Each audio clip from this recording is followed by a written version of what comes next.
पढ़ने जा रही हूँ। नमिता आंटी ने बहुत ही प्यार से सारा पढ़ा। मुझे बहुत अच्छा लगा वो सुन के। नमिता आंटी ने जो भी बैकग्राउंड दिया।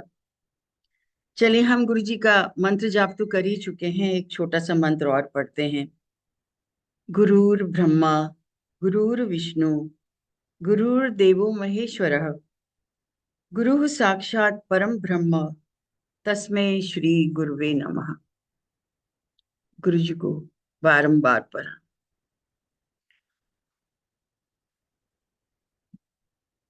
फ्रेंड्स, जो चैप्टर 37 है मेरा अमेरिका गमन,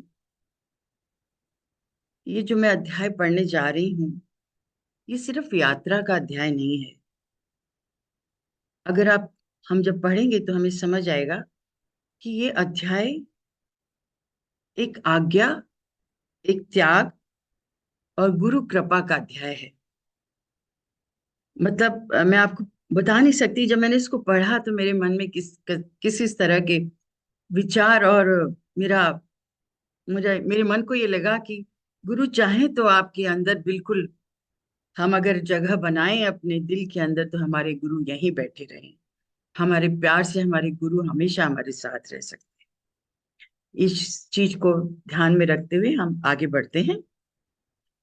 मेरा अमेरिका गमन। अमेरिका, निश्चय ही ये लोग अमेरिकी हैं। मेरे मन में यही विचार उठा जब मेरी अंतर्दृष्टि के सामने से पाश्चात्य चेहरों की लंबी कतार गुजरने लगी। रांची में अपने विद्यालय के भंडार गृह में मैं कुछ धूली दूसरे पेटियों के पीछे में ध्यान मग्न बैठा था। बच्चों के बीच व्यस्तता के उन वर्षों में एकांत स्थान मिलना बहुत कठिन था। ध्यान में यह दृश्य चलता रहा। एक विशाल जनसमूह मेरी ओर आतुर दृष्टि से देखते हुए मेरी चेतना के मंच पर अभिनेताओं की तरह मेरे सामने से गुजर रहा था। आप देखिए कि वो ऑलरेडी विजुलाइज करना उन्होंने शुरू कर दिया था। इतने में भंडार गृह का द्वार खुल गया। सदा की तरह एक बच्चे ने मेरे छिपने के स्थान को खोज लिया था। यहाँ आओ विमल। प्रफुल्ल मन से मैंने उसे बुलाया। तुम्हें एक समाचार सुनाता हूँ। भगवान मुझे अमेरिका में बुला रहे हैं। अमेरिका में? उसने ऐसे स्वर में मेरे शब्दों को दोहराया जैसे मैंने कहा हो चांद पर जा रहा हूँ। हाँ, कोलंबस की भांति मैं भी अमेरिका की खोज करने जा रहा हूँ। कोलंबस ने सोचा था कि वह भारत पहुंच गया, परंतु वह अमेरिका पहुंच गया था। निश्चय ही इन दोनों देशों के बीच में कोई कर्म संबंध है। विमल वहां से भाग गया और शीघ्र ही दो पांव के उस समाचार पत्र ने सारे विद्यालय में यह बात फैला दी। मेरे स्तंभित शिक्षक वर्ग को बुलाया मैंने स्तंभित शिक्षक वर्ग को बुलाया। सभी बच्चे की उन बातों को सोच विचार में पड़ गए। तो मैंने स्तंभित शिक्षक वर्ग को बुलाया और विद्यालय को उनके हाथों में सौंप दिया। उस अवसर पर उन्हें संबोधित करते हुए मैंने कहा, मुझे पूरा विश्वास है कि लाहिड़ी महाशय की शिक्षा आदर्शों का आप लोग सर्वोपरि पालन करेंगे। मैं हमेशा आप लोगों को पत्र लिखता रहूंगा। ईश्वर ने चाहा तो किसी भी दिन मैं यहाँ वापस आ जाऊंगा। उन छोटे छोटे बच्चों पर और रांची की उस सुंदर विस्तृत भूमि पर अंतिम दृष्टिपात करते हुए मेरी आंखें छलछला आईं। मैं जानता था कि मेरे जीवन का एक विशिष्ट अध्याय पूरा हो चुका था और अब इसके आगे मुझे सुदूर देशों में रहना होगा। ध्यान में उस दृश्य दर्शन के कुछ ही घंटों बाद मैं ट्रेन से कोलकाता रवाना हो गया। दूसरे ही दिन मुझे अमेरिका में आयोजित धार्मिक उदारतावादियों के अंतर्राष्ट्रीय सम्मेलन international Congress of religion liberals में भारत के प्रतिनिधि के रूप में भाग लेने के लिए एक निमंत्रण मिला। उस वर्ष का यह सम्मेलन अमेरिकन यूनिटेरियन एसोसिएशन के तत्वाधान में बॉस्टन में होने जाने वाला था। मेरा दिमाग घूमने लगा। मैं श्री रामपुर में श्री युक्तेश्वर जी के पास जा पहुंचा। अब देखिए, इससे ये मालूम पड़ता है कि वो कितने स्तंभित थे, उनको खुद चीजें एक के बाद एक चली आ रही थी कि लेटर भी उनको मिल गया, उनका जाना भी बिल्कुल तय हो गया। मेरा दिमाग घूमने लगा। मैं श्रीरामपुर में श्री युक्तेश्वर जी के पास जा पहुंचा। गुरुजी, मुझे अभी अभी अमेरिका में से एक धार्मिक सम्मेलन में भाषण देने का निमंत्रण मिला है, क्या मुझे जाना चाहिए? गुरुदेव ने सहज भाव से उत्तर दिया, सभी दरवाजे तुम्हारे लिए खुले हैं, अभी नहीं गए तो कभी नहीं जा सकोगे। मैंने व्याकुल होकर कहा, परंतु गुरुदेव, मुझे सार्वजनिक व्याख्यान देने का अनुभव ही क्या है? मैंने शायद ही कभी कोई भाषण दिया हो, और अंग्रेजी में तो कभी नहीं। तुम अंग्रेजी में बोलो या किसी भी भाषा में बोलो, योग पर तुम्हारा भाषण मन लगाकर सुना जाएगा। मैं हंस पड़ा। गुरुजी, अमेरिकी लोग बंगाली भाषा तो सीखने से रहे, आप ही अब कृपा करके मुझे अंग्रेजी भाषा की बाधाओं से पार करवाइए। जब मैंने पिताजी के सामने अमेरिका जाने का अपना विचार रखा तो वे हतप्रभ रह गए। उनके लिए अमेरिका एक अति दूर दूर देश था। उन्हें भय था कि वे मुझे फिर कभी देख नहीं पाएंगे। उन्होंने रुक्षता के साथ पूछा, तुम जाओगे कैसे? कौन तुम्हें इसके लिए पैसे देगा? मेरी शिक्षा एवं पूरा जीवन के लिए ही वे ही प्रेम से पैसा देते आ रहे थे, इसलिए निश्चय ही उन्हें आशा थी कि यह प्रश्न उठाते ही मेरी सारी योजना धरी की धरी रह जाएगी। भगवान मुझे पैसा देंगे। जब मैंने यह उत्तर दिया तो अनेक वर्ष पहले आगरा में अनंत दा को दिए हुए उस प्रकार के उत्तर का मुझे स्मरण हो आया। अधिक चालाकी न दिखाते हुए मैंने आगे कहा, पिताजी, शायद भगवान आपके मन में मेरी सहायता करने की प्रेरणा जगा दें। नहीं, कभी नहीं। उन्होंने मेरी ओर दयनीय भाव से देखा। इसलिए दूसरे दिन जब पिताजी ने एक बड़ी रकम का चेक मेरे हाथ में दिया तो मेरे आश्चर्य का ठिकाना न रहा। उन्होंने कहा, एक पिता होने के नाते नहीं, परंतु लाहिड़ी महाशय का निष्ठावान शिष्य होने के नाते मैं तुम्हें यह पैसा दे रहा हूं। तो जाओ उस दूर पाश्चात्य देश में और वहां धर्म पंथों से मुक्त क्रिया योग की शिक्षाओं का प्रसार करो। जिस निस्वार्थ भाव से पिताजी ने तुरंत अपने वैयक्तिक इच्छाओं की तिलांजलि दे दी थी, उसे देखकर मेरा हृदय द्रवित हो उठा। उन्हें रात में एहसास हो गया था कि विदेश यात्रा की किसी साधारण इच्छा से मैं अपनी योजना नहीं बना रहा था। कदाचित इस जन्म में अब हमारी फिर से भेंट नहीं हो सकेगी, पिताजी ने खिन्न होकर कहा। उनकी आयु इस समय 67 वर्ष की हो चुकी थी। एक प्रबल अंतः प्रेरणा मेरे मन में उठी और पूर्ण विश्वास के साथ मैंने कहा, भगवान एक बार फिर से हम लोगों को अवश्य मिला देंगे। देखिए, ये जो कल्पना थी, इस कल्पना का जो भाव उनके योगानंद जी के दिमाग में आया, उनकी इच्छाएं बिल्कुल मौन, उनका मन बिल्कुल शांत, कहीं पे अहंकार उपस्थित नहीं था। सिर्फ गुरु की आज्ञा मानना ही जैसे उनके लिए कर्तव्य की सीढ़ी है जिसके ऊपर उनको चढ़ना है। और अचानक ही किसी जाने जगह जाने का मन बन जाना, बिना किस कारण किसी व्यक्ति से मिलने की प्रेरणा और बिना पूछे ही उसका रास्ता बदल जाना, इन सब बातों से लगता है कि बस जो गुरु ने आज्ञा दी है और वो गुरु की आज्ञा मन के थ्रू आई है, जो कि गुरु ने पहले ही, हम पहले चैप्टर में भी पढ़ चुके हैं कि बाबा जी ने कहा था कि मैं तुम्हारे पास एक स्वामी को भेजूंगा जिसको कि आपने बाहर भेजना है, जो कि हमारी जो परंपरा है, हमारा जो धर्म है, उसको वहां पर फैला सके, बाहर ले जाकर उसकी व्याख्या लोगों को समझा सके। और जो जो फॉरेन का, जो बाहर का धर्म है और जो हमारा धर्म है, उसके अंदर एक एक एकाकरण लेके आ सके। अपने मन के अंदर वो विश्वास डाल के उन्होंने ये सारा कुछ प्लान करा और उनके साथ शेयर किया। जब मैंने अपने गुरुदेव और अपनी प्रिय मातृभूमि को छोड़कर अमेरिका की अनजान भूमि में जाने की तैयारियां कर ही रहा था तो मेरे हृदय कम आशंकाओं से नहीं भरा था। मैंने भौतिकवादी पाश्चात्य जगत के बारे में अनेक कहानियां सुन रखी थी। वह जगत युगों युगों से संतों के वास्तव्य से पुनीत हुई भारत भूमि से इतना भिन्न लग रहा था। मैं सोच रहा था, पाश्चात्य वातावरण में प्रवेश करने की जोखिम उठाने वाला पौर्वात्य गुरु को हिमालय की ठंड सह पाने से भी अधिक कठोर परिस्थितियों का सामना करने के लिए तैयार रहना चाहिए। हम सभी को पता है कि पाश्चात्य का वातावरण हम लोगों से कितना फर्क है। और उसी सोच के साथ उन्होंने अपनी उन तैयारियों को करना शुरू करा। एक दिन प्रातः काल में इस दृढ़ संकल्प के साथ प्रार्थना करने बैठ गया कि भले ही प्रार्थना करते करते मैं मर क्यों न जाऊं, पर जब तक ईश्वर की आवाज नहीं सुनूंगा तब तक प्रार्थना बंद नहीं करूंगा। मैं ईश्वर से आशीर्वाद एवं आश्वासन चाहता था, ताकि मैं पश्चिम के आधुनिक भौतिकवाद और व्यावहारिक उपयोगितावाद के कोहरे में कहीं खो न जाऊं। अमेरिका जाने का तो संकल्प मेरे मन ने कर ही लिया था, पर साथ ही ईश्वर की अनुमति और आश्वासन वाणी सुनने के लिए वह और भी अधिक कृत संकल्प था।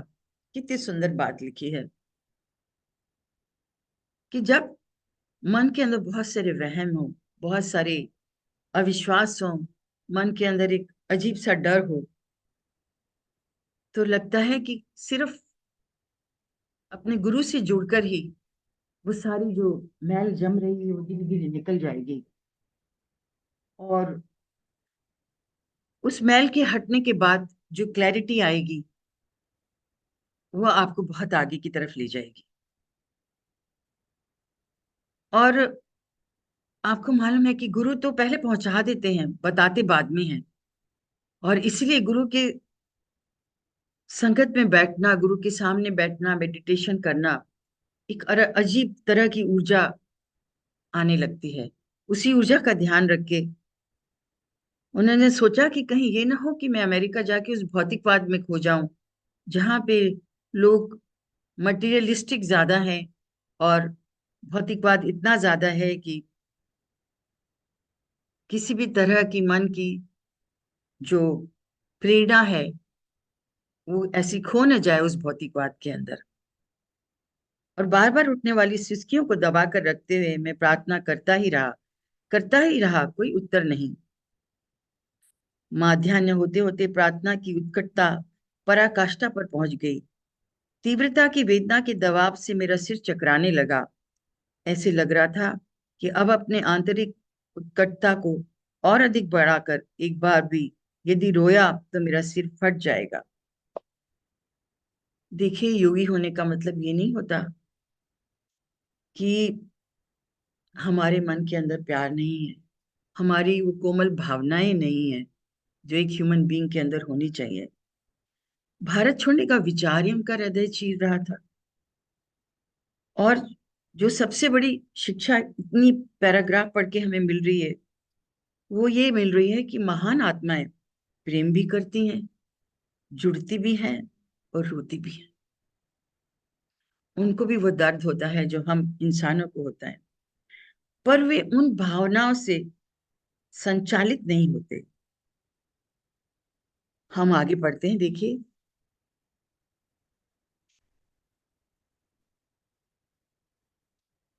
कि उसी क्षण गढ़ पार रोड पर स्थित मेरे घर दरवाजे पर दस्तक सुनाई दी। जब मैंने दरवाजा खोला तो देखा कि सन्यासियों की तरह केवल एक कटी वस्त्र धारण किया हुआ एक युवक वहां खड़ा है। उसने घर में प्रवेश किया। ये अवश्य ही बाबा जी होंगे। स्तब्ध होकर मैं सोच रहा था, क्योंकि मेरे सामने खड़े उस व्यक्ति का चेहरा लाहिड़ी महाशय जैसा ही दिख रहा था। मेरे मन में उठे उस विचार का उन्होंने उत्तर दे दिया। हाँ, मैं बाबा जी हूँ। मैं अत्यंत मधुर आवाज में हिंदी में बोल रहे थे। वे अत्यंत मधुर आवाज में हिंदी में बोल रहे थे। हम सब के परम पिता ने तुम्हारी प्रार्थना सुन ली है। उन्होंने मुझे तुम्हें यह बताने का आदेश दिया है, अपने गुरु की आज्ञा का पालन करो और अमेरिका चले जाओ। डरो मत, तुम्हारा पूर्ण संरक्षण किया जाएगा। थोड़ी देर रुककर बाबा जी ने फिर मुझसे कहा, तुम ही वही हो जिसे मैंने पाश्चात्य जगत में क्रिया योग का प्रसार करने के लिए चुना है। बहुत वर्ष पहले मैं तुम्हारे गुरु युक्तेश्वर से एक कुंभ के मेले में मिला था, और तभी मैंने उनसे कह दिया था कि मैं तुम्हें उनके पास शिक्षा ग्रहण करने के लिए भेज दूंगा। साक्षात बाबा जी के सामने खड़े होने के कारण भक्ति भाव में विभोर होकर मैं अवाक हो गया, और उन्होंने ही मुझे श्री युक्तेश्वर जी के पास पहुंचाया था। यह स्वयं उनके श्रीमुख से सुनकर तो मेरा हृदय कृतज्ञता एवं प्रेमादर की बाढ़ में पूरी तरह डूब गया। मृत्युंजय परम गुरु के चरणों में मैंने साष्टांग प्रणाम किया। उन्होंने अत्यंत प्रेम के साथ मुझे उठाया। मेरे जीवन के बारे में अनेक बातें बताने के बाद उन्होंने मुझे कुछ व्यक्तिगत उपदेश दिए और कई गोपनीय भविष्यवाणियां की।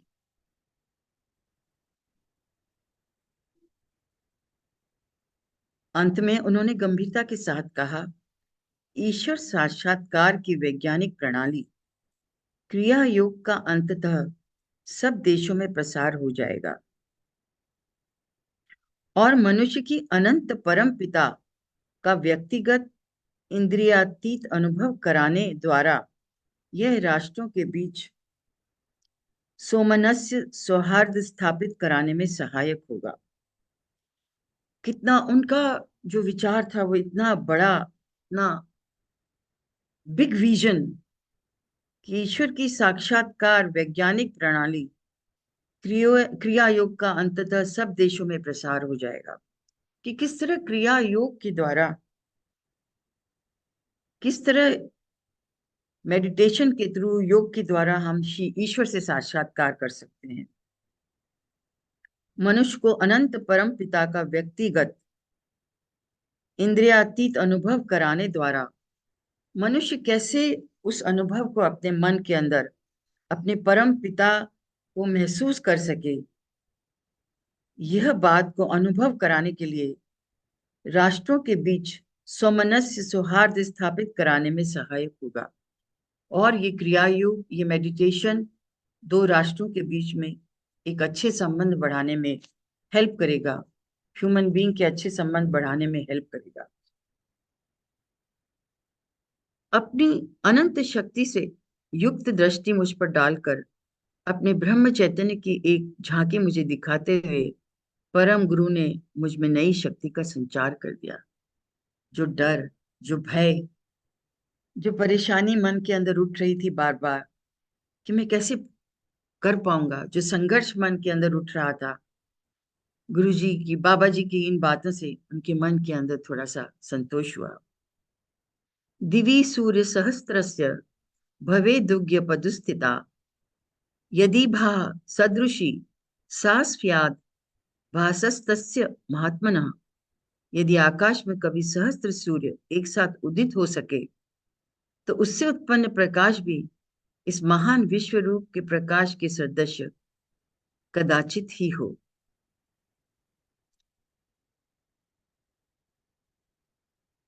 ये जो महान विश्व रूप है, जो इस प्रभु की क्रिएशन है, जो इस प्रभु की रचना है, जो सहस्त्र सूर्य हैं उनसे उठी हुई जो रोशनी है,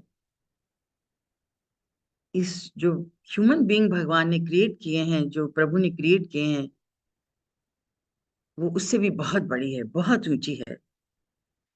इस बात को मन में ध्यान रखते हुए आगे बढ़े। थोड़ी ही देर में बाबा जी यह कहते हुए दरवाजे की ओर बढ़े, मेरे पीछे आने का प्रयत्न मत करना, तुम्हारे लिए संभव भी नहीं होगा। बाबा जी दया कीजिए, चले मत जाइए, मुझे अपने साथ ले लीजिए, मैं बार बार पुकार रहा था। उन्होंने कहा, अभी नहीं, फिर कभी। भावावेग में मैंने उन्हें चेतावनी की परवाह नहीं की। जैसे ही मैंने उनके पीछे जाने का प्रयत्न किया, मुझे ज्ञात हुआ कि मेरे पांव जमीन से पक्के चिपक गए हैं। दरवाजे पर पहुंचकर बाबा जी ने मुझ पर एक प्रेम भरी दृष्टि डाली। मेरी आंखें तीव्र लालसा से उन पर ही जमी हुई थी। उन्हें आशीर्वाद देने की मुद्रा में हाथ उठाया और चले गए। कुछ मिनटों बाद मेरे पांव जमीन से छूटे। मैं यहीं बैठकर गहरे ध्यान में लीन हो गया। न केवल मेरी प्रार्थना को उत्तर देने के लिए ही, बल्कि बाबा जी का दर्शन करा देने के लिए भी मैंने ईश्वर को बारंबार धन्यवाद देने लगा। मुझे ऐसा लग रहा था मानो चिर युवा आयु विहीन प्राचीन परम गुरु के स्पर्श से मेरा शरीर पावन हो गया था। उनके दर्शन की तीव्र लालसा मुझे लंबे समय से थी। आप ही देखिए कि सारी भावनाएं बार बार उनके मन में आ रही हैं, परंतु उनको ये बात बहुत क्लियर होगी कि इन भावनाओं को मैंने इकट्ठा नहीं करना, इन भावनाओं से प्रेरित होकर मैंने अपने मन को हल्का नहीं करना। जो जरूरी है वो है गुरु की आज्ञा का पालन करना। हम जब गुरु जी के पास जाते थे, मैं आपको एक छोटा सा संदर्भ देना चाहूंगी। जब हम गुरु जी के पास जाते थे, गुरु जी हमेशा कहते थे कि मेरे पास आते हो अपनी, आपने बहुत लोगों से सुना होगा कि अपनी जूतियों के पास अपनी अकल को छोड़ के आया करो। क्योंकि गुरुजी हमेशा चाहते थे कि आपका मन, आपका मैं जब बाहर रहेगा, उन जूतियों के पास रहेगा, तब हम मन से अपने गुरु को अपने अंदर ले पाएंगे, तब हम गुरु जी के साथ जुड़ पाएंगे। उसके लिए मन का शुद्ध होना, अपने विचारों के ऊपर कंट्रोल करना और अपनी भावनाओं के ऊपर कंट्रोल करना बहुत जरूरी है। मैं आपको अभी मैंने बताया कि जो महान आत्माएं हैं, उनके अंदर भी वही सारे विचार हैं, प्रेम करना, जुड़े रहना, रोना, वही सब चीजें उन महान आत्माओं में भी है। परंतु वो उन भावनाओं को अपने ऊपर हावी नहीं होने देते। उनको मालूम है कि ये भावनाएं बड़ी टेम्पररी हैं, आती और जाती रहती हैं। आज सुख है, कल दुख है, परसों फिर सुख है। तो ये सुख और दुख का सिलसिला चलता रहेगा। इसलिए बहुत जरूरी है कि उन सबको अपने ऊपर हावी ना होके, अगर हम अपने मेडिटेशन में अपने गुरु के साथ उस लगन के साथ लगे, तो उससे बढ़कर कोई चीज नहीं है।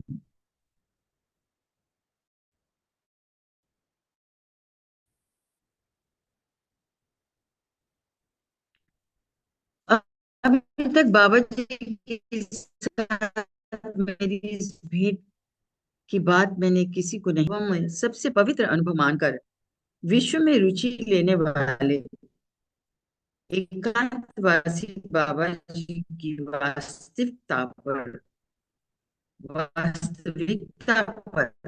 अधिक विश्वास होगा यदि मैं ऐसी घटना का वर्णन कर दूं जिसमें मैंने उन्हें स्वयं आधुनिक भारत के योगी अवतार पर करवाया है। जिस तरह से अभी हमने पढ़ा कि उनका पैर जमीन पर ही रुक गया और वो पैर नहीं उठा पाए। बहुत सी संगत को अनुभव है कि जब गुरुजी चाहते हैं कि बरसात ना हो, तो बरसात नहीं होगी। अगर गुरुजी चाहते थे कि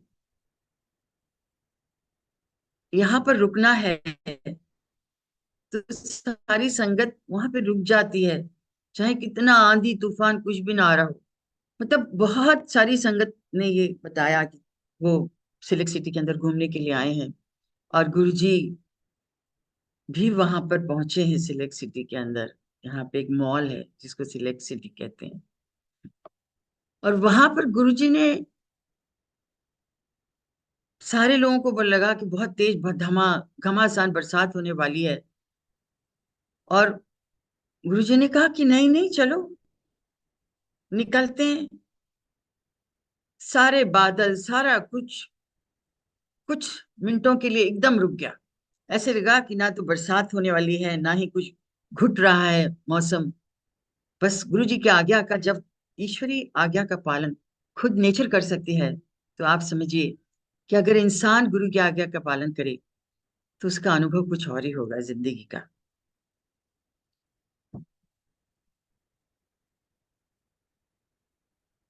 अमेरिका के लिए प्रस्थान करने के एक दिन पहले मैं श्री युक्तेश्वर जी की पावन उपस्थिति में बैठा था।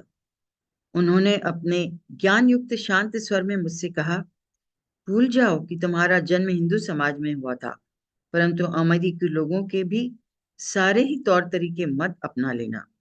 दोनों समाजों के केवल उत्तम गुणों को ही ग्रहण करना। तुम ईश्वर की संतान हो, अपने इस सच्चे स्वरूप को सदा याद रखना। पृथ्वी पर चारों ओर विभिन्न जाति वंशों में बिखरे हुए अपने बंधुओं के सर्वश्रेष्ठ गुणों को खोजो और उन्हें आत्मसात करो। संगत जी, हम सत्संग में इसीलिए बैठते हैं जहां हम अच्छी बातें सुन सकें, अच्छी चीजों को अपने को इस लेवल तक लेके आ सके जहां पे हमें ये महसूस हो कि हम गुरु जी की संगत हैं और हमें इस बात का अनुभव हो रहा है कि जी, जैसा गुरु जी हमें बनाना चाहते हैं हम बिल्कुल वैसे बन गए हैं। तो इस बात का हमें एक और एग्जाम्पल मिल गया यहाँ पर इस बुक के थ्रू कि गुरु जी जो कहा करते थे कि अपने मन को देखो, अपने आप को देखो। उन्होंने आदेश दिया कि तुम जा तो रहे हो उस भौतिक वर्ल्ड में, पर ये मत भूल जाना कि हमारे संस्कार क्या हैं, हमारे तौर तरीके क्या हैं। क्योंकि एक नए देश में जाके वहां की भिन्न भिन्न चीजों को देख के दिल, इंसान के दिल में आता है, ओह, क्या रखा है हमारे रूढ़िवादी सिस्टम के अंदर।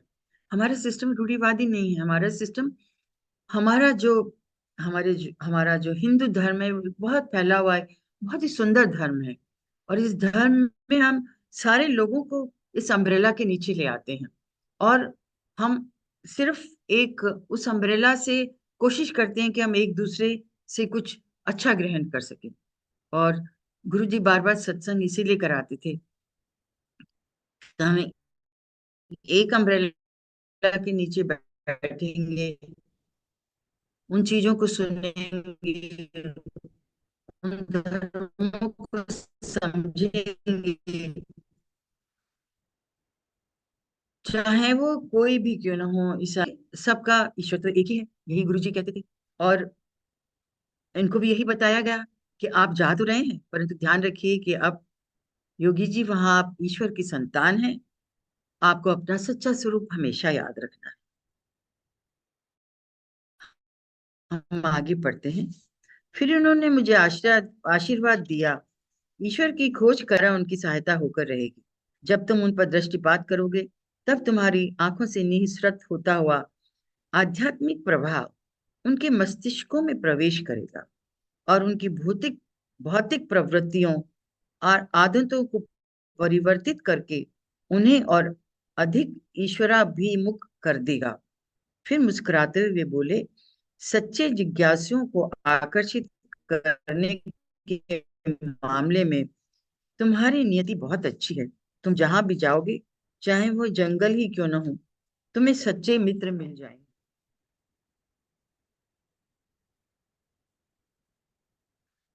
श्री युक्तेश्वर जी के इन दोनों ही आशीर्वादों की पूर्ति भली भांति हुई है। मैं अमेरिका अकेला ही आया, जहां मेरा एक भी मित्र नहीं था, परंतु यहाँ हजार लोग मुझे मिले जो आत्मा की कालातीत शिक्षाओं को ग्रहण करने के लिए तैयार बैठे थे। देखिए कितनी ही जबरदस्त बात है कि गुरु ने उनको गाइडेंस दी कि ईश्वर की खोज के लिए तुम जहां भी जाओगे, लोग तुमको श्रद्धा से, जो तुमने खोज की है और जो तुम उनको देना चाहोगे, लोग उसको श्रद्धा से ग्रहण करेंगे और तुम्हारी तरफ बहुत आदर की दृष्टि से देखेंगे। गुरु का इतना कहना ही एक मन के अंदर कितनी सांत्वना देता है, कितना आपके मन को प्रभावित करता है और आपके मन के अंदर ये दृढ़ता ले आता है कि मुझे वाकई आगे बढ़ना है। बोलते हैं कि तुम जहां भी जाओगे, चाहे वो जंगल ही क्यों ना हो, तुम्हें सच्चे मित्र मिल जाएंगे। और ये सिर्फ गुरु के ज्ञान के साथ साथ गुरु का आशीर्वाद हमारे साथ जा रहा है। उन्होंने बोला कि मैं आया तो अकेला ही था, परंतु हजार लोग मिले जिनकी आत्मा की काल अतीत शिक्षाओं को ग्रहण करने के लिए तैयार बैठे थे। कहते थे कि वो सारी शिक्षाएं जो मैं देना चाहता था, उसको ग्रहण करने के लिए वो बिल्कुल तैयार बैठे हुए थे। विश्व युद्ध के बाद अमेरिका जाने वाले पहले ही यात्री जहाज द सिटी ऑफ स्पार्टा पर सवार होकर मैंने अगस्त 1920 में भारत से प्रस्थान किया। पासपोर्ट प्राप्त करने में लाल फीता शाही की अनेक कठिनाइयां आईं, जो लगभग चमत्कारी रूप से दूर हुई, और तब कहीं जाकर मैं जहाज पर यात्रा के लिए टिकट पा सका। इस संदर्भ से मुझे याद आया, संगत जी, मैंने शायद आप लोगों के साथ जब सत्संग किया तो मैंने बताया था, यहाँ पे लिखा है एक शब्द, लाल फीता शाही की अनेक कठिनाइयां आई, जो लगभग चमत्कारी रूप से दूर हो गई। मेरे हस्बैंड की जब श्रीलंका में फैक्ट्री थी और वहां पे इंश्योरेंस के पैसे नहीं मिल रहे थे, मेरे हस्बैंड दिल्ली आए, गुरुजी के पास मत्था टेकने गए। एक शब्द उन्होंने कुछ नहीं कहा, हम में से किसी ने कुछ नहीं कहा, क्योंकि गुरुजी हमेशा कहते थे बोलना नहीं है, और वापस श्रीलंका चले गए। जब आए थे, इतने परेशान थे, इतनी दुविधा में थे, क्योंकि कोई काम नहीं हो रहा था, इंश्योरेंस क्लियर नहीं हो रहा था, सारा कुछ आइटम वगैरह बने हुए पड़े थे, रॉ मटेरियल पड़ा हुआ था, फैक्ट्री बंद होनी थी क्योंकि फैक्ट्री की छत उड़ चुकी थी, और फर्नेस का काम था, बरसात वहां होती थी, तो गर्म और बरसात से सारा कुछ खराब हो चुका था। जब दूसरी बार पहुंचे हैं, मेरे हस्बैंड का फोन आया अगले दिन, कहते हैं रजनी, मुझे ऐसा लगता है जैसे सब कुछ कोई कर रहा है। मैं इंश्योरेंस की कंपनी में तो गया नहीं, परंतु रास्ते में इंश्योरेंस के जेंटलमैन मिल गए। उन्होंने मुझसे पूछा कि क्या आपका काम हो गया, मैंने कहा कि नहीं हुआ। उन्होंने कहा कि कोई बात नहीं, आप दोबारा आइए, मैं देखता हूँ आपकी फाइल को। और हर काम ऐसे हो रहा है जैसे कि किसी ने प्लान कर रखा।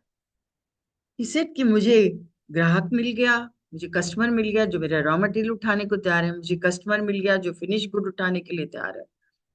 इस छोटे से सेंटेंस ने मुझे मेरी गुरुजी की, जो गुरुजी की कृपा थी, वो इतनी याद आई है, जो मैंने सोचा कि मैं आप सब लोगों के साथ शेयर करूं। और विद इन 4-5 डेज सब चीजें बिल्कुल ऐसे सेट हो गई जैसे कि सब कुछ ऊपर वाले ने एकदम करके दे दिया है। तो ये हमारे गुरुजी की कृपा है, और गुरुजी ऐसी कृपा बहुत करते हैं संगत जी। हम फिर आगे बढ़ते हैं। 2 महीनों की समुद्र यात्रा के दौरान जहाज पर एक सहयात्री पता चल गया कि मैं बॉस्टन के सम्मेलन के लिए भारत का प्रतिनिधि बनकर जा रहा था। मेरा नाम का विचित्र उच्चारण करते हुए आगे मुझे अमेरिका के लोगों द्वारा जिन अजीब अजीब तरीकों से अपने नाम का उच्चारण सुनना था, उनमें से यह केवल पहला था। उसने मुझसे कहा, स्वामी योगानंद, अपने अगले गुरुवार की रात को हम यात्रियों के लिए एक व्याख्यान देकर कृपया हमें अनुग्रहित करें। जीवन का युद्ध और उससे कैसे लड़ें विषय पर व्याख्यान से हम सबको बड़ा लाभ होगा। उनको बहुत एक अच्छी अपॉर्चुनिटी मिल गई, जो कि जिसकी बहुत ज्यादा जरूरत थी। अफसोस, बुधवार के आते ही मुझे पता चला कि पहले मुझे ही अपने जीवन का युद्ध लड़ना था। अंग्रेजी में व्याख्यान देने के लिए अपने विचारों का को एक सूत्र में गूंथने का मैंने हर तरह से प्रयास कर लिया, परंतु सब व्यर्थ। आखिर में मैंने तैयारी करने का प्रयास ही छोड़ दिया। जीन काठी देखते ही भड़क उठने वाले नए घोड़े की तरह मेरे विचार भी अंग्रेजी व्याकरण के साथ कोई सहयोग करने के लिए तैयार नहीं थे। पर गुरुदेव के पिछले आश्वासनों पर पूर्ण विश्वास रखते हुए मैंने गुरुवार को जहाज के सैलून में अपने श्रोताओं के सामने जाकर खड़ा हो गया। मेरे मुंह से एक शब्द भी नहीं निकला। वहां उपस्थित लोगों के सामने मैं अवाक बनकर खड़ा रहा। मेरी सहनशीलता का यह युद्ध लगभग 10 मिनट तक चलता रहा। उसके बाद श्रोताओं को मेरी परिस्थिति का आकलन हो गया और वे हंसने लगे। देखिए कहाँ से शुरू हुआ कि वो नहीं जाना चाहते थे, पर परिस्थिति ऐसी बनी कि उनको जाना ही पड़ा। और गुरु कभी सुविधा नहीं देखते, वो केवल सुरक्षा और विकास देखते हैं। आप देखिए कि तुम्हें जाना ही होगा, ये तुम्हारा कार्य है, गुरु का आदेश है। दिशा की तरफ, उस शक्ति की तरफ, उस सुरक्षा की तरफ, उस समय के ज्ञान की तरफ शिष्य अकेला नहीं जा रहा, गुरु साथ जा रहे हैं। क्योंकि हम जब कहते हैं गुरु जी हमारे अंग संग हैं, परंतु यहाँ पे आप देखिए कि इस डर से कि उनको तो आती ही नहीं अंग्रेजी, वो कैसे अपने सारे विचारों को इकट्ठा कर कर बोले, कैसे करें, उनको समझ नहीं आ रहा था। और वहां पे लोगों को ये बात समझ आ गई कि इनको इंग्लिश नहीं आती, अब क्या करें। उस क्षण की परिस्थिति मेरे लिए तो हंसने लायक नहीं थी। क्षुब्ध होकर मन ही मन मैंने गुरुदेव से प्रार्थना करने लगा। इस कठिन परिस्थिति में जहां पे आपके सामने हजार लोग बैठे हों और आपको समझ नहीं आ रहा कि आप कैसे शुरू करें, तुम बोल सकते हो, बोलो, ये उनकी अंतरात्मा ने कहा। उनकी आवाज तत्क्षण मेरी चेतना में गूंजी। उसी के साथ मेरे विचारों ने तुरंत ही अंग्रेजी भाषा के साथ दोस्ती कर ली। 45 मिनट तक व्याख्यान चलता रहा और अंत तक श्रोतागण तन्मय होकर सुनते रहे। इस व्याख्यान के कारण अमेरिका में विभिन्न संस्थाओं के समक्ष बाद में व्याख्यान देने के लिए कई निमंत्रण मुझे उस समय मिल गए। देखिए, एक अपॉर्चुनिटी क्रिएट हो गई, एक अवसर क्रिएट हो गया। उनको तो मालूम ही नहीं था कि मैं कैसे जाऊंगा और क्या करूंगा, परंतु जहाज में बैठते ही उनको एक अवसर मिल गया कि उनका नाम काफी लोगों में फैल गया। बाद में प्रयास करने पर भी उस व्याख्यान में मैं जो कुछ कहा, उसमें से एक शब्द भी मुझे कभी याद नहीं आ सका। सावधानी पूर्वक जब मैंने यात्रियों से पूछताछ की, तो अनेक लोगों से मुझे इतना ही पता चला, आपने शुद्ध और सही अंग्रेजी में अत्यंत प्रेरणास्पद व्याख्यान किया। यह आनंददायक उत्तर सुनकर मैंने समय पर सहायता करने के लिए विनम्रता पूर्वक अपने गुरुदेव का धन्यवाद किया। और इसके साथ ही मुझे नए सिरे से फिर एक बार यह एहसास हो गया कि देश काल की सीमाओं को ध्वस्त कर वे सदा ही मेरे साथ रहते हैं।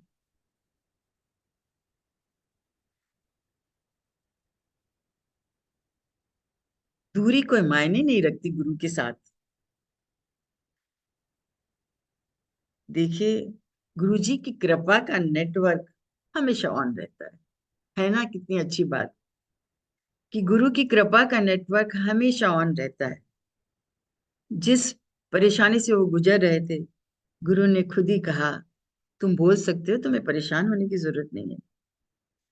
और उन्होंने कितना कुछ बोल डाला जिसका उनको भी ख्याल नहीं रहा कि मैंने क्या क्या बोला, परंतु व्याख्या ऑब्वियसली बहुत अच्छी हुई। सो इसका मतलब यह है कि दूरी का बिल्कुल कोई मतलब नहीं है। गुरु तो हमेशा हमारे साथ हैं और वो हमेशा अपना नेटवर्क ऑन रखते हैं हमारे साथ। शेष समुद्र यात्रा के दौरान कभी कभी बॉस्टन सम्मेलन में अंग्रेजी व्याख्यान की अग्नि परीक्षा के विचार मात्र से ही मेरे मन में एक शूल उठता था। मैं व्याकुल होकर प्रार्थना करता, करुणा सागर प्रभु, आप ही मेरी एकमात्र प्रेरणा बनने की कृपा कीजिए। द सिटी ऑफ स्पार्टा सितंबर के उत्तरार्ध में बॉस्टन के बंदरगाह में खड़ा हो गया। 6 अक्टूबर 1920 को मैंने धर्म सम्मेलन में जाकर अमेरिका में अपना पहला व्याख्यान दिया। व्याख्यान का अच्छा स्वागत हुआ। मैंने राहत की सांस ली। अमेरिकन यूनिटेरियन एसोसिएशन के विशाल हृदय सचिव ने सम्मेलन पर प्रकाशित एक विवरण में मैं अपना मत इस प्रकार व्यक्त किया। रांची के ब्रह्मचर्य आश्रम से आए प्रतिनिधि स्वामी योगानंद ने अपनी संस्था की ओर से सम्मेलन का अभिनंदन किया। धारा प्रवाह अंग्रेजी में ओजस्वी वक्तृत्व के साथ उन्होंने धर्म विज्ञान पर दार्शनिक स्वरूप का व्याख्यान दिया, जिसे बड़े स्तर पर वितरण करने के लिए एक पत्रक के रूप में छाप दिया गया है। अपने व्याख्यान में उन्होंने कहा कि धर्म सार्वभौमिक है और एक ही है। रीति रिवाज और रूढ़ी प्रार्थनाओं को सार्वभौमिक नहीं बनाया जा सकता, परंतु धर्म में निहित सामान्य तत्व को सार्वभौमिक बनाया जा सकता है और सबको उसका अनुसरण करके एवं उसका पालन करने के लिए कहा जा सकता है। हम सभी जानते हैं कि हमारे हिंदू धर्म के अंदर मूर्तियों का नहलाना कराना, ये सब एक एक रीति रिवाज है। वो हमें करना चाहिए, परंतु वो पूजा नहीं है, वो एक तरह का एक रिचुअल है। तो हमें जो सबसे इम्पोर्टेंट बात है कि इस री- हमें जो अपनी धर्म जो है, उस धर्म को मानने का, उस धर्म को समझने का सबसे ज्यादा जरूरी है। वो है कि हमारी जो पांच अंदर की अ, भावनाएं हैं, जो कि हमारे अहम है, हमारा लालच है, हमारी जो भी पांच भगवान ने हमें, प्रभु ने जो पांच बुरी आदतें दी हुई हैं, उन सब के ऊपर कंट्रोल करके और अपने धर्म को आगे बढ़ाना, झूठ नहीं बोलना, ये सारी छोटी चीजें मिलकर बड़ी हो जाती हैं। और उन सब बड़ी चीजों के ऊपर कंट्रोल करके अपने धर्म को आगे लेके जाना, अपने गुरु की आज्ञा का पालन करना हमारे लिए बहुत ज्यादा जरूरी है और मायने रखता है।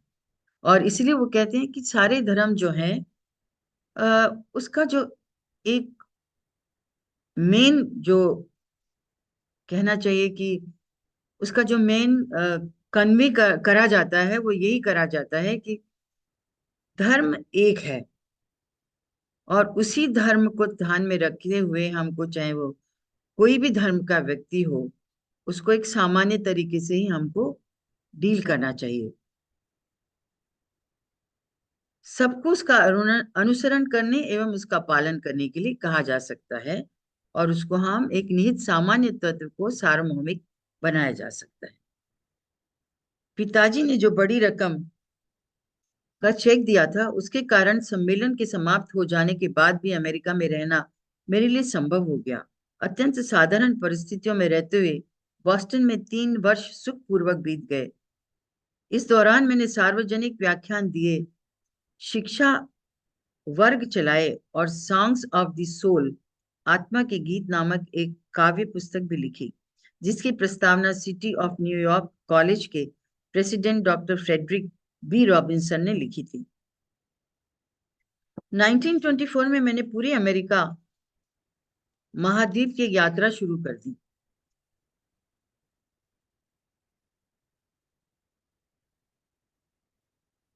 और प्रमुख शहरों में हजारों लोगों के समक्ष व्याख्यान दिए।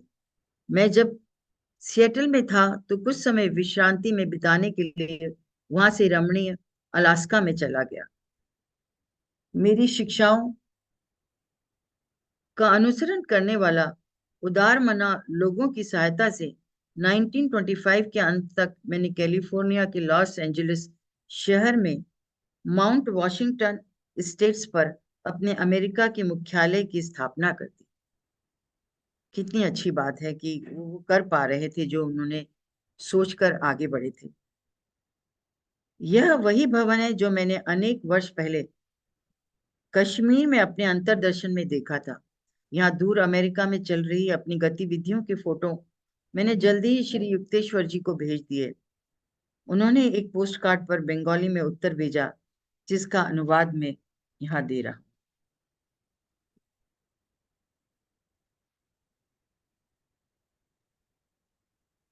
मेरे हृदय के दुलारे हे योगानंद, तुम्हारे विद्यालय और छात्रों को फोटो को देखकर मैंने जीवन में कितना आनंद आया है, इसका मैं शब्दों में वर्णन नहीं कर सकता। विभिन्न शहरों के तुम्हारे योग विद्यार्थियों को देखकर मैं आनंद में पिघल रहा हूँ। प्रतिज्ञापन, रोग निवारक, स्पंदन संप्रेषण तथा देवी रोग मुक्ति की प्रार्थनाएं आदि तुम्हारी पद्धतियों के बारे में सुनकर तुम्हें हृदय से धन्यवाद दिए बिना नहीं रह सकता। माउंट वॉशिंगटन स्टेट्स का मुख्य द्वार, पहाड़ी पर ऊपर जाता सर्पिल रास्ता और पहाड़ी के नीचे फैले हुए सुंदर दृश्य को देखकर यह सभी कुछ आंखों से देखने की इच्छा मन में पैदा होती है। यहाँ सब ठीक चल रहा है। ईश्वर की कृपा से तुम सदा परमानंद में रहो। श्री युक्तेश्वर गिरी।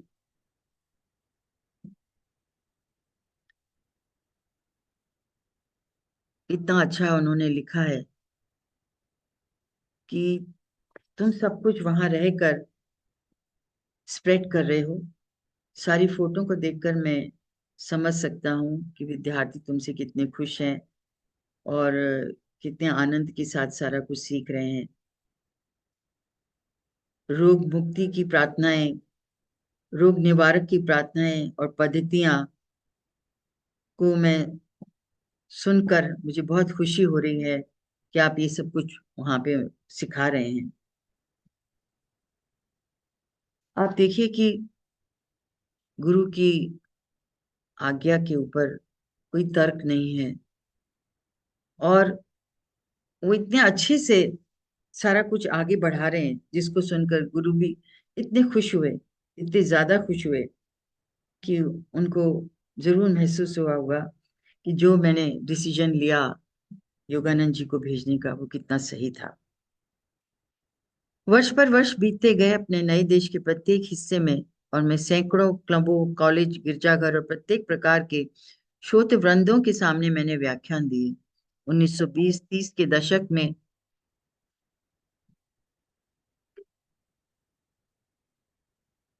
1920 और 30 के दशक में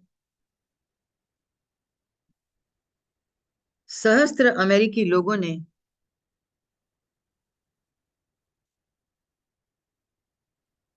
सॉरी सहस्त्र अमेरिकी लोगों ने मेरे योग की कक्षा में, तो मैं दोबारा पढ़ती हूँ। वर्ष पर वर्ष बीतते गए अपने नए देश के प्रत्येक हिस्से में, और सैकड़ों क्लबों, कॉलेजों, गिरजाघरों और प्रत्येक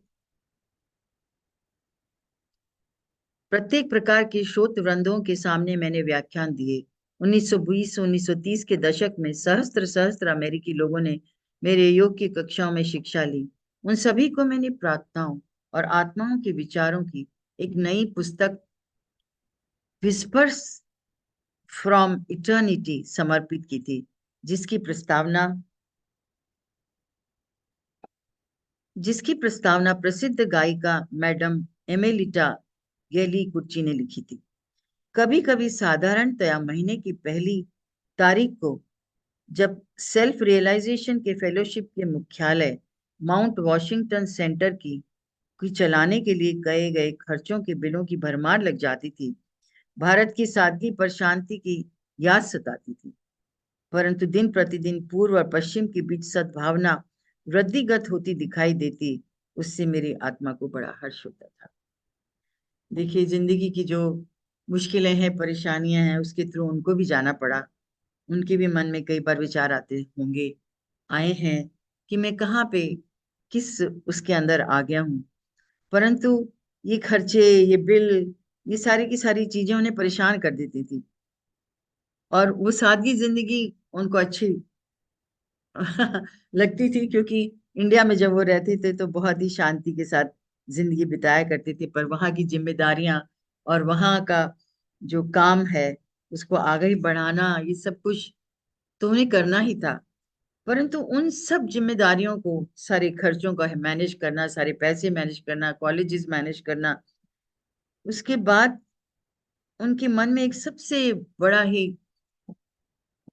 आत्मा के अंदर शांति मिलती थी और खुशी मिलती थी, और वो ये था कि जो मैं भावना यहाँ फैलाना चाहता हूँ उसकी वृद्धि दिन प्रतिदिन हो रही है, दिन प्रतिदिन हो रही है। और ये एक बहुत बड़ी भावना था, जिससे कि उनके मन में इतना हर्ष उत्पन्न होता था कि सारी कठिनाइयां एकदम ऐसे महसूस होती थी कि इसका कोई मीनिंग नहीं। अपने देश के राष्ट्रपिता जॉर्ज वॉशिंगटन ने, जिन्हें अनेक अवसरों पर ऐसा अनुभव हुआ कि उन्हें ईश्वरीय मार्गदर्शन मिल रहा था, ने अपने फेयरवेल एड्रेस में अमेरिका को आध्यात्मिक प्रेरणा देने वाले ये शब्द कहे थे।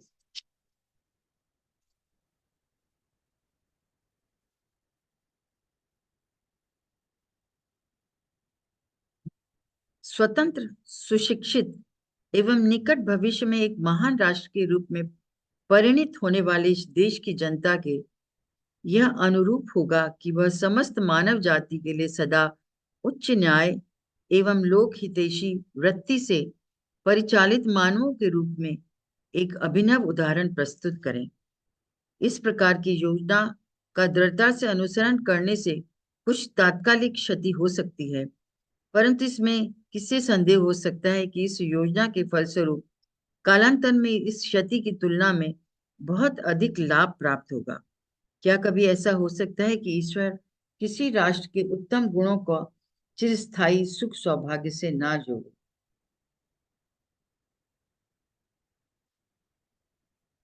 वॉल्ट विटमैन कृत हिम टू अमेरिका का कीर्ति गान thou mother with thou equal brood. देखिए, एक बस छोटा इसका एक महत्व यही है कि जब एक देश दूसरे देश से कुछ सीखने लगता है और जो कि लोग के हित में होता है, ऐसी जो उदाहरण उनको वहां मिलते हैं, एग्जाम्पल जब मिलते हैं, और वो जो योजनाएं बनाई जाती हैं, उन योजनाओं को अनुसरण जो किया जाता है, हो सकता है कि उसका जो आउटकम है वो इमीडिएट ना हो, परंतु वो तत्कालीन ना हो, परंतु धीरे धीरे धीरे वो आउटकम दिखना शुरू हो जाता है। और जो योजना का फल है वो अल्टीमेटली ये हो लगता है आपको कि जो भी कुछ हमारा नुकसान नुकसान इन द सेंस कि हमने टाइम लगाया, हमने बहुत कुछ किया, टाइम काफी कुछ गुजर गया, परंतु उससे जो लाभ प्राप्त हो रहा है वो साफ साफ दिखने लग जाता है। और ईश्वर किसी राष्ट्र के उत्तम गुणों को चिरस्थायी सुख सौभाग्य से ना जोड़े। उनका सिर्फ यही कहना था कि इतनी अच्छी अच्छी जो चीजें हैं उसको लंबे समय तक न जोड़ा जाए, ऐसा पॉसिबल नहीं है। लंबे समय तक वो चीजें रहें और वो आगे बढ़ती रहें। जो बुक का रेफरेंस उन्होंने दिया है, हिम टू अमेरिका, उसका उन्होंने एक हिंदी बहुत प्यारा सा लिखा हुआ है। अपने भविष्य में तुम नर नारियों को अपनी अधिक सयानी अधिक संतानों में तुम नैतिक आध्यात्मिक बल से युक्त अपने महापुरुषों में तुम उत्तर दक्षिण पूर्व पश्चिम में अपनी नैतिक संपदा और सभ्यता में तुम, जिसके बिना बड़ा से बड़ा गौरव प्राप्त करने वाली तुम्हारी भौतिक सभ्यता अर्थहीन ही रहेगी।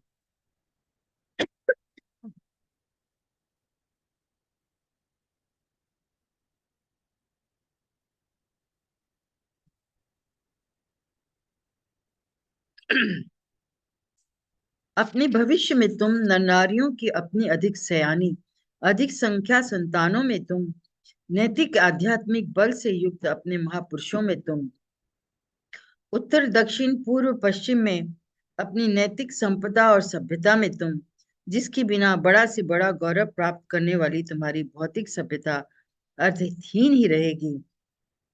अपनी सर्वार्थ पूर्वक सर्व समावेशक अर्चना में तुम किसी एक बाइबल या किसी एक तारणहार मात्रा में नहीं, बल्कि तुम्हारी तारणहार असंख्य होंगे, जो तुम में ही सभी अभिसुप्त हैं, जो किसी भी अन्य तारणहार के समतुल्य होंगे, उतने ही भव्य दिव्य होंगे।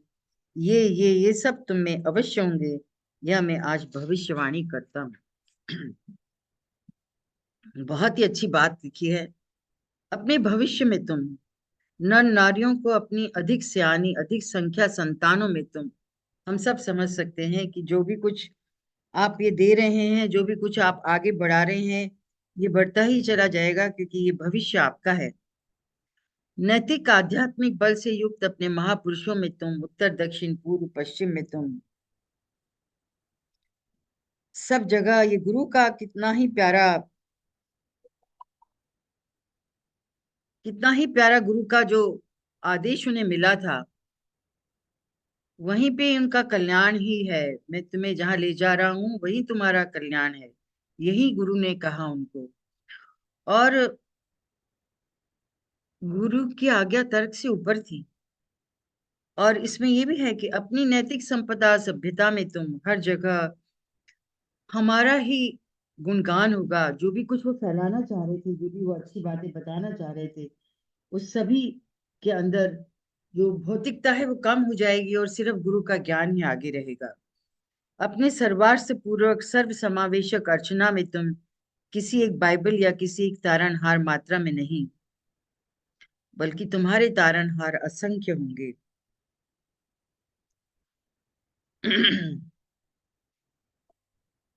बल्कि तुम्हारे तारणहार असंख्य होंगे, तुम में ही अभी सुप्त हैं, जो आपके अंदर है, अंतर मन में है। परंतु धीरे धीरे जब आप उसको फैलाएंगे तो वो आगे बढ़ता चला जाएगा, बढ़ता चला जाएगा और एक दिन भव्य हो जाएगा। और ये सब तुम में अवश्य होगा, ये मैं आज भविष्यवाणी करता हूँ। इतनी खूबसूरत बात उन्होंने लिखी है, इतनी खूबसूरत बात उन्होंने लिखी है कि तुम्हारा जो भी एफर्ट है वो बेकार नहीं जाएगा और वो सभी कुछ आगे बढ़ेगा।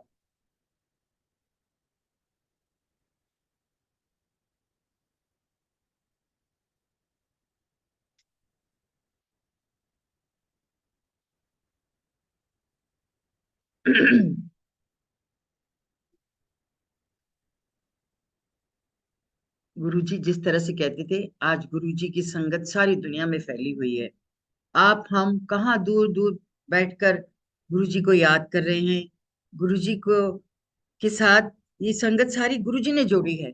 जो भी कुछ योगी जी ने किया, वो सारा कुछ गुरुजी ने किया हमारी इस धरती पर आकर।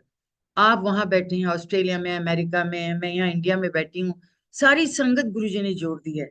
और ये कार्य गुरुजी शरीर, अ, अपना शरीर, भगवान एक अपने शरीर के रूप में यहाँ पे आए, गुरुजी के रूप में यहाँ पे आए और उन्होंने इस सारे अ, अ, विश्व के अंदर अपनी तरफ से पूरी कोशिश करके सारी जगह पे फैला दिया।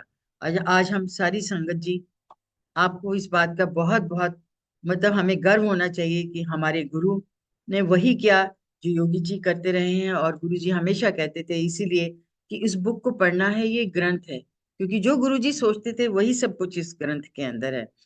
और हमें इसे आगे से आगे बढ़ाना चाहिए।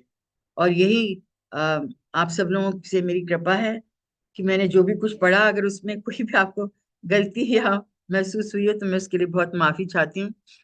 और गुरु जी के से हम सब के लिए बहुत आशीर्वाद मिले, बहुत ही हमको गुरु जी के हर चीज से बहुत प्रेरणा मिलती रहे। हम गुरु जी के साथ हर समय जुड़े रहें, आपस में एक दूसरे का बहुत मान सम्मान प्यार, जो कि गुरु जी चाहते थे कि मेरी संगत के बीच में हो, वो हमेशा बना रहे। और हम सब इसी तरह इकट्ठे होकर जिंदगी में आगे बढ़ें, अपने गुरु के मान को आगे बढ़ाएं, अपने गुरु की आज्ञा को आगे बढ़ाएं और साथ में हम आगे चलते रहें। बहुत बहुत धन्यवाद संगत जी, मुझे सुनने के लिए। अपने गुरु जी का मैं बहुत बहुत धन्यवाद करती हूँ। गुरु जी, मुझे आपने ये मौका दिया आप सब लोगों के साथ बैठने का और अपने विचार शेयर करने का। बहुत बहुत शुक्राना, बहुत शुक्राना। रजनी, डॉक्टर रजनी अग्रवाल, आपका बहुत बहुत धन्यवाद।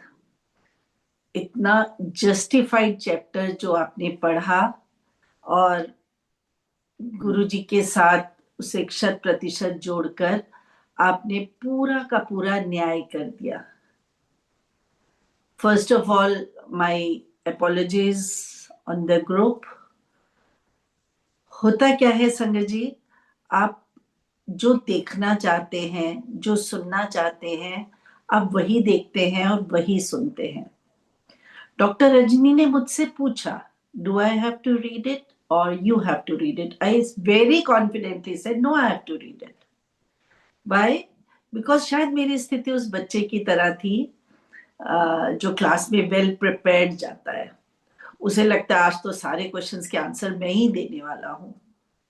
तो उस ओवरवेल्म्ड भाव में मैंने मैसेज को ही इसी तरह एक्सेप्ट कर लिया कि I have to read it and doctor Rajni will intervene. Anyhow, once again I am sorry for that.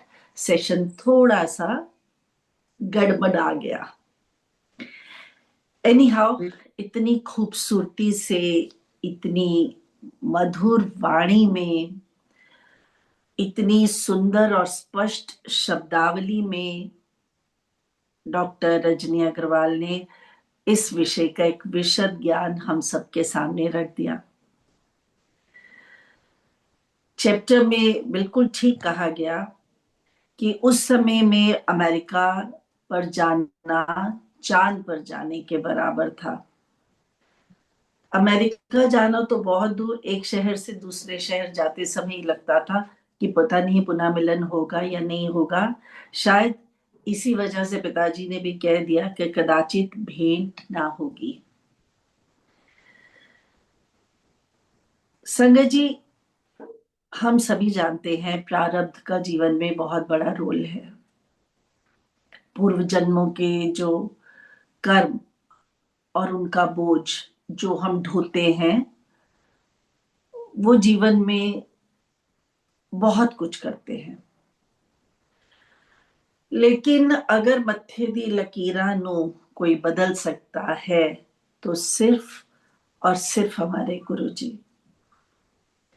यहाँ पे योगानंद जी का अमेरिका जाना डेस्टिन्ड था। शायद उनका जन्म इसी एक विशेष उद्देश्य को लेकर हुआ था कि यंग एज पे आके उन्होंने अमेरिका जाके पौर्वात्य देश की, हमारी तरफ के देश की जो योग संबंधी धारणाएं हैं उसे पश्चिम में फैलाएं। पाश्चात्य वातावरण कैसा है हम जानते हैं, आज भी वो अंतर बना हुआ है। It's a complete materialistic world, जहां पे भौतिक सुखों को बहुत ऊपर स्थान दिया गया है। मेटेरियलिस्टिक चीजों का बहुत महत्व है। इतने वर्षों बाद, परिस्थितियां बदलने के बाद, ज्ञान विज्ञान का एक दूसरे देश के साथ संचार होने के बाद भी अगर ग्राउंड लेवल पे देखें तो बिल्कुल क्लियर है कि western countries are materialistic countries, whereas Indian countries still believe in God, karma. जिस समय योगानंदा जी वहां गए उस समय तो घोस्ट और एंजल्स में विश्वास करने वाला वो देश था। तो ऐसा देश गुरु परंपरा को क्या समझेगा या ईश्वरत्व के ज्ञान से कितना अवगत था, ये लाड़ी माशे जानते थे। और इसीलिए अपने परम शिष्य योगानंदा जी को उन्होंने पूरी तरह से तैयार करके पूर्वी देशों का संदेश लेकर पश्चिम देशों की ओर भेजा। संजय जी, गुरु जो होते हैं ना, वो अंतर हाथ सहाय दे। कुम्हार मटका जब बनाता है तो ऊपर से तो लकड़ी के हथौड़े से उसे पीटता है ताकि मिट्टी मजबूत हो जाए, और अंदर एक सहारा रखता है ताकि कच्ची मिट्टी टूट ना जाए। तो हम सबकी भी यही स्थिति है। महाराज की इतनी कृपा है, इतनी दया है हम सब पर, इतना जोड़ के रखा हुआ है गुरु जी ने हमें अपने साथ कि कभी भी लाइफ में दुर्गम से दुर्गम स्थिति आने पर, कठिन से कठिनतम परिस्थिति आने पर भी हमें टूटने नहीं देते। ठीक है ना? गुरु जी की एक नजर जो थी वो ऐसे होता था मानो शक्तिपात हो रहा है आपके भीतर। देखते कम थे हमारी तरफ, आंख नीचे करके बात करते थे, बात भी बहुत कम करते थे। कभी किसी से कोई वार्तालाप हुआ तो उनकी वाणी सुनने को मिलती थी, अन्यथा गुरुजी ने खुद ही कहा कि गुरबाणी में मेरे अपने क्वेश्चंस दे आंसर्स लभिया करो, उत्थे तुहानू अपने प्रश्नों के उत्तर मिलेंगे। उनकी एक नजर जो होती थी ना, वो एक नई ऊर्जा का संचालन कर देती थी जिंदगी में। मतलब आज भी जब लाइफ में थोड़ा लो फील करते हैं या जब ऐसे लगता है एनर्जी ड्रेन आउट हो रही है, तो माथा टेक के महाराज के दरबार में और लंगर प्रसाद खा के ऐसा लगता है मानो रिवाइटलाइज हो गया सब कुछ। मतलब आज भी लंगर प्रसाद जो है वो पता नहीं कितने विटामिन्स की एक बूस्टर डोज बन जाती है हमारे लिए, कि गए और चार्ज होकर आए और फिर जिंदगी की जद्दोजहद में लग गए। डॉक्टर रजनी ने बिल्कुल ठीक कहा कि गुरुजी कहा करते थे, जूतों के साथ अपने अहम और अपने वहम बाहर छोड़ के आओ। बहुत ही सुंदर बात कही। दूसरा, जो एक नई बात कि महान आत्माएं रोती भी हैं, किंतु भावनाओं से संचालित नहीं होती। डॉक्टर रजनी की बात मुझे बहुत अच्छी लगी, बहुत अच्छी लगी। गुरुजी जैसा चाहते हैं हम वैसे ही बन जाएं, तो इसे हमें गुरु कृपा का ही अवलंबन मानना होगा, गुरु कृपा का ही आधार मानना होगा। गुरु ऐसा चाहते हैं, हम पर कृपा दृष्टि बरसाते हैं, तभी हम उनकी इच्छा के अनुरूप रूपांतरित हो सकते हैं, बदल सकते हैं। आज भी हर परिस्थिति में गुरुजी हमारे साथ हैं। आज भी संगत उनकी उपस्थिति का आभास प्राप्त करती है। स्वप्न दर्शन के रूप में, स्वप्न दर्शन क्यों, मैं तो कहूंगी जागी आंखों से ही गुरुजी दिखते हैं। जागी आंखों से ही हम उनकी उपस्थिति का आभास प्राप्त कर लेते हैं। जब एक लाइफ में डेड एंड आ जाता है, जब ऐसे लगता है अब आगे रास्ता संभव ही नहीं, तो नई राह खोलने का, एक नई दिशा देने का काम आज भी गुरुजी कर रहे हैं। खुद ब खुद रास्ते खुलते चले जाते हैं महाराज की कृपा होने पे। योगानंदा जी ने कहा ना कि मैं अकेला हूं, समुद्री यात्रा 2 महीने की यात्रा, और समुद्री यात्रा के दौरान अचानक एक व्यक्ति का कहना कि इंग्लिश में आप इस विषय पर भाषण दो, जो खुद जिंदगी में मन में अंतर्द्वंद से ग्रसित है कि मैं पाश्चात्य देशों में जाकर बांग्ला में भाषण तो नहीं दे सकता, अंग्रेजी में बोलना पड़ेगा।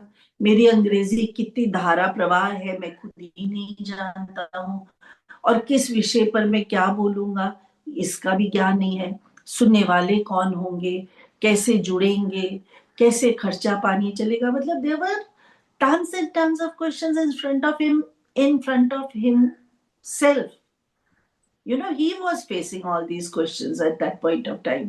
और ऐसे में समुद्री यात्रा के दौरान ही किसी एक व्यक्ति का उन्हें व्याख्यान देने के लिए आमंत्रित करना एक नई दिशा खोलने के लिए था। ये गुरु की प्रेरणा से ही संभव है।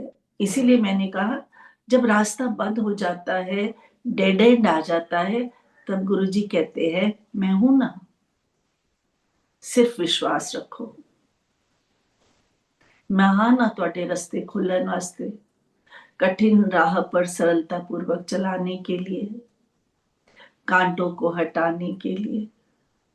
किस तरह उस व्यक्ति ने योगानंदा जी को व्याख्यान देने के लिए कहा, और किस प्रकार गुरु प्रेरणा से वो अंग्रेजी में ऐसे धारा प्रवाह से बोलने लगे कि खुद अचंभित रह गए। और उस एक व्याख्यान ने कितनी ही अपॉर्चुनिटीज को खोल दिया। आंटी ने बिल्कुल ठीक कहा कि गुरुजी का नेटवर्क जो है वो सदा ऑन रहता है। मैं भी ये बात बहुत बार कहती हूँ, 24/7 ऑन रहता है महाराज का नेटवर्क। सिर्फ हमें अपने वाईफाई में इतनी जान रखनी चाहिए कि उन्हें पकड़ सके। अगर हम हर समय प्रतीक्षारत रहेंगे, तभी तो कहीं ना कहीं महाराज जो है कृपा करके हमें अपने साथ जोड़ लेंगे। अब यहाँ पे 2-3 बातें मैं जरूर बताना। The chapter is very clear. Rajni, doctor Rajni ने बहुत बढ़िया ढंग से इसे समझाया। लेकिन एक दो बातें थोड़ी फिर भी बता देती हूँ, मौका मिला है तो। द वेरी फर्स्ट पेज, नीचे से दूसरी तीसरे लाइन छोड़ के, 4 लाइनें छोड़ के, कोलंबस की भांति मैं भी अमेरिका की खोज करने जा रहा था। निश्चय ही इन दो देशों के बीच कोई कर्म संबंध था। यहाँ पे ये बात मैं जरूर बताना चाहूंगी कि कर्म संबंध का क्या अर्थ होता है। देशों के बीच व्यक्तियों के बीच में तो कर्म संबंध होता है, लेकिन देशों में भी कर्म संबंध होता है, जिस वजह से एक पूर्वी देश का व्यक्ति जो है पाश्चात्य देश में जा रहा है योग प्रचार करने के लिए। तो कर्म संबंध जो है संगत जी, कर्म का सिद्धांत है। यह कर्म संबंध जो होता है ये एक बहुत ही चुनौतीपूर्ण और तीव्र रिश्ता होता है, जो आध्यात्मिक मान्यताओं के अनुसार दो देशों के बीच पिछले जन्मों के अधूरे मुद्दों को या सीखे जाने वाले जीवन सत्यों को पूजा करने के लिए, अपनाने के लिए, पूरा करने के लिए बनता है। जब दो देशों के बीच में गहरा जुड़ाव होता है पिछले जन्मों से, तब कर्म संबंध की चर्चा यहाँ पे की गई उस अर्थ में। पेज 429 पे ईश्वर ईश्वर साक्षात्कार की वैज्ञानिक प्रणाली क्रिया योग, ये एक सेंटेंस आया है। यहाँ पे ईश्वर साक्षात्कार की वैज्ञानिक प्रणाली शुरू करने से पहले भी मैंने बोला था कि विज्ञान शब्द का यहाँ पे प्रयोग हुआ है। विज्ञान जो कि तर्क वितर्क से चलता है, तत्वों पर आधारित होता है, सत्य पर आधारित होता है, प्रूवन होता है, फिजिक्स के फैक्ट्स की तरह। यहाँ पे शायद ये कहा जा रहा है कि आध्यात्मिक अनुभवों को जो तार्किक अनुभव जन्य व्यवस्थित तरीके से समझना, तार्किक अनुभव जन्य व्यवस्थित तरीके से समझना ही इस बात का अर्थ है, ना कि अंधविश्वास के आधार पर। तभी क्रिया योग को एक वैज्ञानिक प्रणाली कहा गया है, ईश्वर साक्षात्कार की वैज्ञानिक प्रणाली। सेल्फ रियलाइजेशन से इसका संबंध है, जहां साधक स्वयं को शरीर से अलग करके अनुभव करता है और एक ब्रह्मांडीय चेतना से जुड़ जाता है। यहाँ पे ईश्वर साक्षात्कार की वैज्ञानिक प्रणाली क्रिया योग का शायद यही अभिप्राय रहा होगा। इसके अलावा 130 पेज पर सेकेंड पैराग्राफ में बात हो रही है कि दोनों समाजों के केवल उत्तम गुणों को ही ग्रहण करना, तुम ईश्वर की संतान हो, अपने सच्चे स्वरूप को सदा याद रखना। यहाँ पे हम हंस की तुलना कर सकते हैं। हंस पक्षी क्या करता है? दूध ले लेता है और पानी छोड़ देता है। तो हंस पक्षी के लिए बहुत से एग्जाम्पल्स आए हैं, बहुत कपलेट्स आए हैं, बहुत दोहे आए हैं। एक बताना चाहूंगी, हंसा तो मोती चुगे, बगुला गार तलाई, हरिजन हरिजू यू मिलिया, जू जाल में जू जल में रस भाई। हंस पक्षी जो है वो विवेक का, ज्ञान का प्रतीक है। उत्तम गुणों को ही ग्रहण करना मतलब हंस पक्षी की तरह विवेक पूर्ण निश्चय लेना। कबीर जी ने भी कहा, सुनिए गुण की वार्ता अवगुण लीजे नाही, हंस क्षीर को गहत है, नीर त्यागी सुजाही।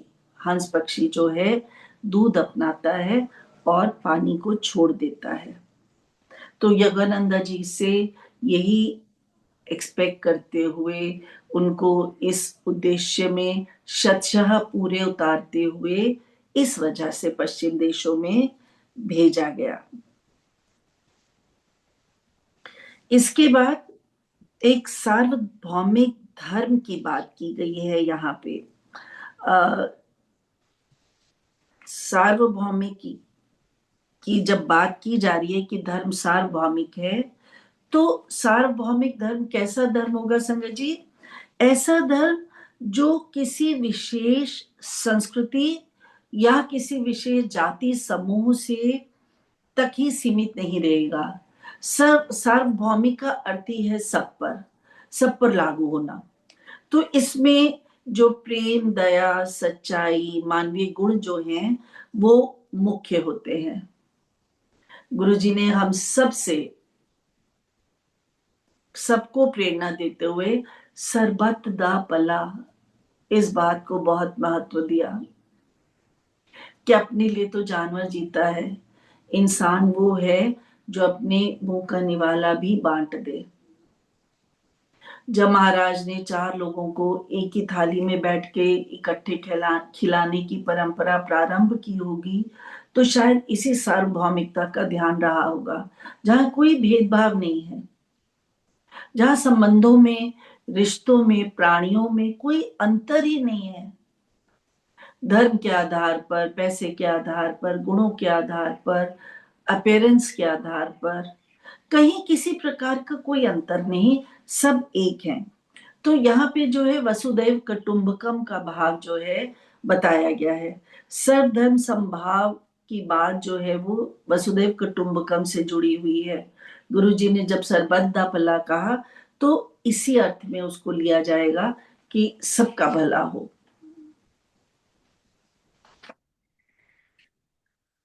गुरुजी जैसा चाहते हैं हमें वैसा ही बना दें। महाराज की कृपा दृष्टि हम पर सदा बनी रहे। और ज्यादा टाइम ना लेते हुए मैं यही समाप्त करना चाहूंगी। Thank you very much doctor Rajni once again, and sorry for the inconvenience. Absolutely not. No no please. Please. ऐसी थैंक कोई यू बात। ना, thank you very much. Thank you multilingual सेवादार team. Thank you Laja aunty. इसके साथ ही हम आज का सेशन समाप्त करते हैं। जय गुरु जी। शुक्राना महाराज, शुक्राना। जय गुरु जी, संगत जी, Vasan uncle, thank you very much. Laja aunty, thank you very much. And I must appreciate, आपने इतने प्यार से इतना अच्छा बोला। एंड में शुरुआत आपने, ऑफ कोर्स आप पढ़ना चाह रहे थे because you were so well prepare. We are very happy कि आपने शेयर किया हमारे साथ। बहुत ही अच्छा लगा अनिता जी, बहुत ही अच्छा लगा।